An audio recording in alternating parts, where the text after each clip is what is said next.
Picture this. May 19th, 1996, Madison Square Garden. The main event just ended, but the real drama is about to begin.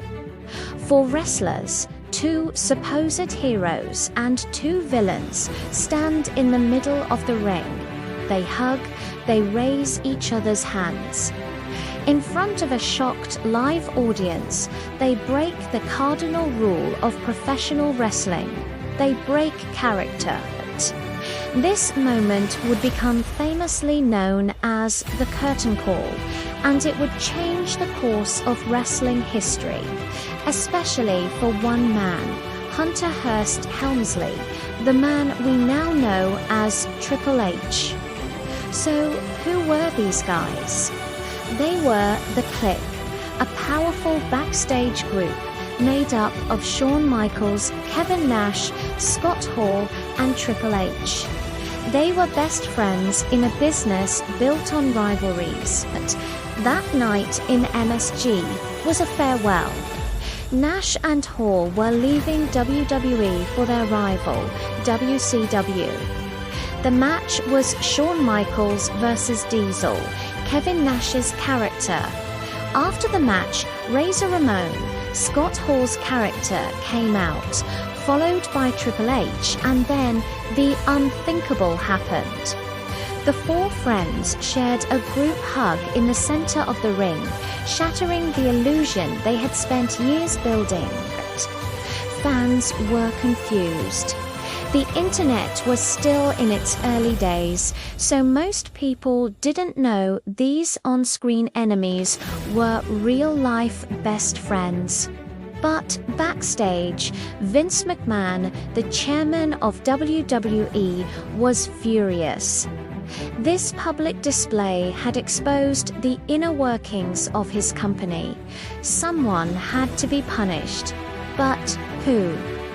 Shawn Michaels was the WWE champion, the company's top star. He was basically untouchable. Kevin Nash and Scott Hall, well, they were already gone, on their way to WCW to form the NWO and ignite the Monday Night Wars.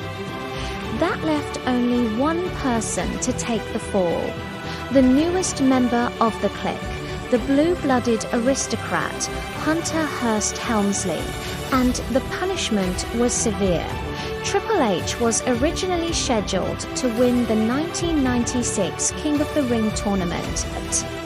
This was a huge deal, a victory that historically launched wrestlers into the main event scene. But that victory was stripped away from him. Instead of being crowned king, Triple H was relegated to losing matches night after night. For months, he went from a rising star to a designated loser, all because he chose friendship over business for a few moments. Many people thought his career was over before it had even truly begun. But here's where the story gets interesting. Instead of complaining or quitting, Triple H took his punishment on the chin. He showed up to work every day, did his job professionally, and quietly paid his dues. He learned a valuable lesson in humility and respect for the business. This period of being held down didn't break him. It forged him. It made him hungrier, smarter, and more determined than ever to reach the top. When his punishment was finally over, Triple H wasn't the same performer. He was tougher, more credible. He shed the snooty blue blood gimmick and started to become the cerebral assassin. He formed D-Generation X with his friend Shawn Michaels, a group that would define the rebellious Attitude Era and the King of the Ring tournament he was supposed to win in '96. He won it in '97, and this time it felt earned. It was the real start of his ascent. From there, his career skyrocketed. He became a 14-time world champion, a main event fixture for over a decade, and eventually the heir apparent to Vince McMahon himself, now leading WWE's creative direction. It's crazy to think that the moment that almost ended his career was the very thing that made it the curtain call, was a punishment that inadvertently created a king. It proves that sometimes the biggest setbacks can become the foundation for your greatest success.